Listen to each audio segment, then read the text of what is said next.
दोस्तों, हमारे द्वारा किए गए कर्मों में इतनी अधिक ताकत, इतनी अधिक शक्ति होती है कि वे हमारा पीछा कभी नहीं छोड़ते। यहाँ तक कि इंसान का जन्म किस घर परिवार में होगा, कौन उसके रिश्तेदार बनेंगे, यह सब भी केवल और केवल उसके कर्मों पर ही निर्भर करता है। मनुष्य जन्म के पश्चात उसे जो कुछ भी मिलता है, गरीब घर या फिर आलीशान बंगला, सारे रिश्ते नाते जैसे कि माता पिता, भाई बहन, पति पत्नी, बहू बेटी, ये सब हमारे पिछले जन्म के कर्मों के आधार पर ही मिलते हैं। जिन लोगों से इस जन्म में हमारा रिश्ता जुड़ता है, ये वही लोग हैं जिनसे हमारा कभी ना कभी किसी जन्म में कोई न कोई रिश्ता जरूर था, कोई हिसाब किताब था जिसे पूरा करने के लिए इस जन्म में वे फिर से हमारे रिश्तेदार बनकर आते हैं। कर्मों की इसी खेल को समझने के लिए आइए सुनते हैं एक सुंदर कहानी। किसी कस्बे में रोहित नाम का एक अनाथ बच्चा रहता था। रोहित के माता पिता बचपन में ही चल बसे थे। उसके ननिहाल और पिता की तरफ से भी कोई नहीं था। इसी कारण बचपन में ही उस बच्चे को अनाथालय भेज दिया गया। रोहित शुरू से ही पढ़ने में अच्छा था। बड़ा होने पर उसने अपनी शिक्षा पूरी की और आर्मी में उसकी नौकरी लग गई। वह वहाँ एक अधिकारी बन गया। अब वह सेना के साथ ही रहता। घर बार तो उसका था नहीं, शादी भी उसने नहीं की थी।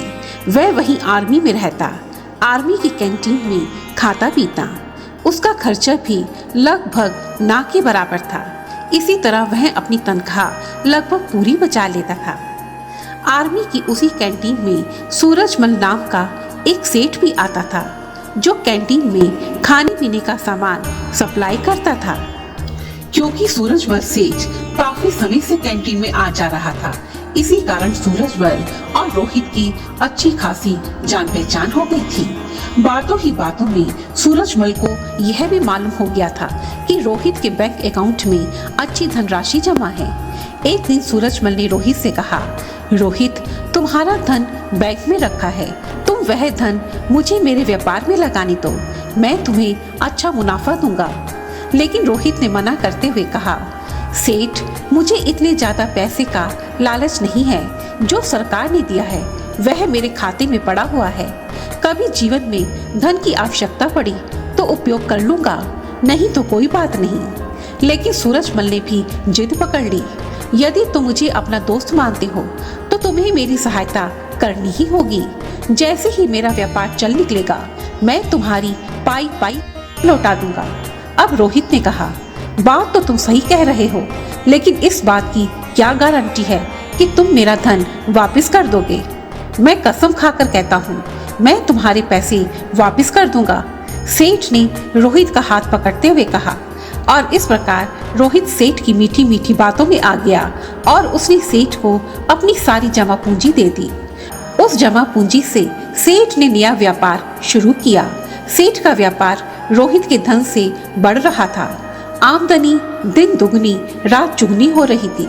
लेकिन आमदनी बढ़ने के साथ साथ सेठ की नियत में भी खोट आने लगा था। अब वह रोहित का पैसा ना वापस करने के बहाने सोचने लगा था। इसी बीच बॉर्डर पर पड़ोसी देश के साथ युद्ध आरंभ हो गया, इसलिए रोहित को भी उस युद्ध में जाना पड़ा। जहां युद्ध चल रहा था वह इलाका काफी दुर्गम था। वहां पहुंचने का एकमात्र रास्ता घोड़े से पहुंचने का था। रोहित एक कुशल घुड़सवार था, लेकिन उसे जो घोड़ी मिली वह काफी बिगड़ैल थी। जैसे ही रोहित घोड़ी पर बैठा, वह सरपट दौड़ने लगी। रोहित उसे काबू में करने की जितनी कोशिश करता, लेकिन घोड़ी अपनी गति और ज्यादा तेज कर देती थी। रोहित ने पूरी ताकत से लगाम खींची, पर पता नहीं क्यों वह बिगड़ैल घोड़ी काबू में ही नहीं आ रही थी। आखिर में घोड़ी दौड़ते दौड़ते दुश्मन के खेमे के सामने जाकर रुक गई और रोहित दुश्मन की गोलियों का शिकार हो गया।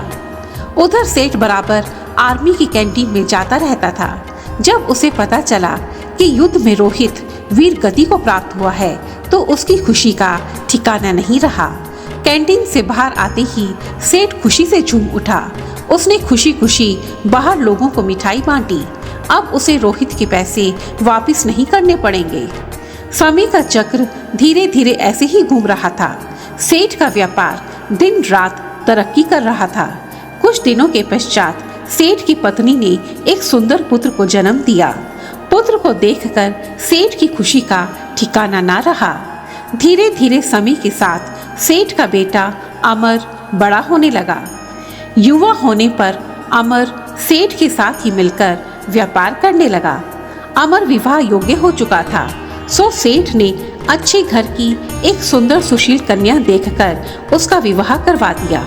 अब तो सेठ खुशी खुशी सबसे कहता, अब मेरा बेटा व्यापार संभालेगा, बहू घर संभालेगी, मेरा जीवन तो सफल हो गया। लेकिन समी को तो कुछ और ही मंजूर था। एक दिन अमर को चक्कर आया और वह गिर पड़ा। उसे तुरंत ही हॉस्पिटल पहुंचाया गया तो पता चला कि अमर को ब्रेन ट्यूमर है। सेठ ने अमर के इलाज पर सारा पैसा पानी की तरह बहा दिया। उसे बाहर विदेश भी लेकर गया, लेकिन अमर की हालत में कोई सुधार नहीं हुआ, क्योंकि सेठ अब व्यापार पर ध्यान नहीं दे पा रहा था, इसलिए उसका व्यापार भी ठप हो गया। हॉस्पिटल का बिल बढ़ता ही जा रहा था। सेठ पर काफी कर्ज भी हो चुका था और आखिर एक दिन अमर इस दुनिया से चला गया। सेठ और उसकी पत्नी रो रो कर पागल हो गई।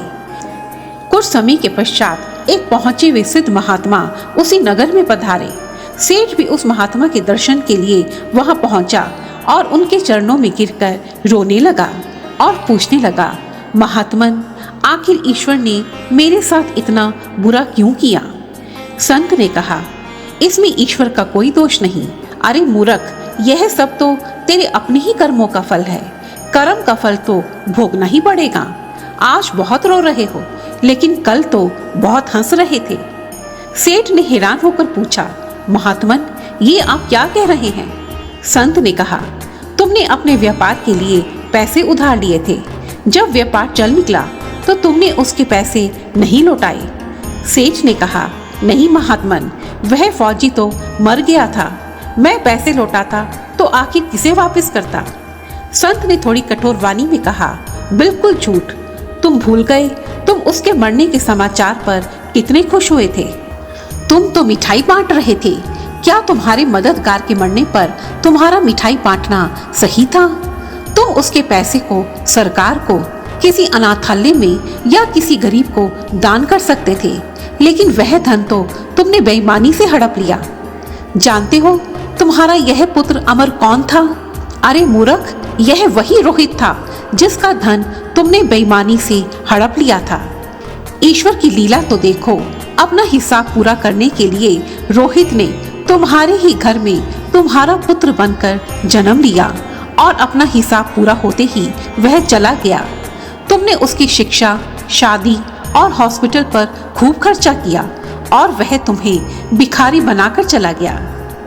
संत की बातें सुनकर सेठ हैरान हो गया। उसने रोते रोते पूछा, माना महात्मन, सारा कसूर मेरा है, लेकिन इस लड़की का क्या कसूर है जिसकी शादी मेरे बेटे के साथ हुई और अब जिसे पूरा जीवन विधवा बनकर गुजारना है? संत ने मुस्कुराते हुए उत्तर दिया, सेठ, यह वही घोड़ी है जिसने रोहित को मौत के मुंह में धकेल दिया था। आज उसी रोहित ने इसके पूरे जीवन को नरक बना दिया। अरे सेठ, जीवन में कोई भी घटना बिना किसी कारण के नहीं घटती। जो कर्म रूपी बीज आप उगाते हैं, वही फसल एक ना एक दिन आपको काटनी ही पड़ती है। याद रखो, यह कुदरत आपके एक एक कर्म का हिसाब रखती है, इसलिए अपने सभी कर्म बहुत ही ध्यानपूर्वक करने चाहिए। संत की बातें सुनकर सेठ की आंखों से आंसू की धारा बह निकली। वह अपने कर्म को कोसता हुआ धीरे धीरे वहां से चल पड़ा। अब उसके पास पश्चाताप के आंसुओं के अतिरिक्त कुछ और नहीं बचा था। धन्यवाद। अंत में इस कहानी का यही सार है कि हम जो कुछ भी करते हैं, किसी को खुशी देते हैं, पैसे देते हैं या फिर किसी को धोखा देते हैं, दुख देते हैं, तो वही आत्मा कभी ना कभी किसी और जन्म में अपना हिसाब पूरा करने के लिए हमारा रिश्तेदार बनकर अवश्य आती है। हो सकता है कि इस जन्म में जो आपकी माँ है वह पिछले जन्म में आपकी बेटी रही हो। यदि आपका कोई भी रिश्ता आपको बहुत दुख दे रहा है तो समझ जाना कि आपने भी कभी ना कभी उसे बहुत तड़पाया होगा, उसे बहुत दुख दिए होंगे। इसमें उसका कोई कसूर नहीं है और यह सोचकर आप उसे मन ही मन माफ कर देना, ताकि इसी जन्म में उसके साथ आपका हिसाब किताब पूरा हो जाए। धन्यवाद। दोस्तों, यह कहानी आपको कैसी लगी मुझे कमेंट बॉक्स में लिखकर जरूर बताइए और मेरी ऐसी ही सभी वीडियोस को देखने के लिए रेड कलर के बटन को प्रेस कर मेरे इस चैनल को सब्सक्राइब कीजिए और साथ ही साथ बेल आइकन को भी जरूर दबाएं। धन्यवाद। जय माता दी। दोस्तों,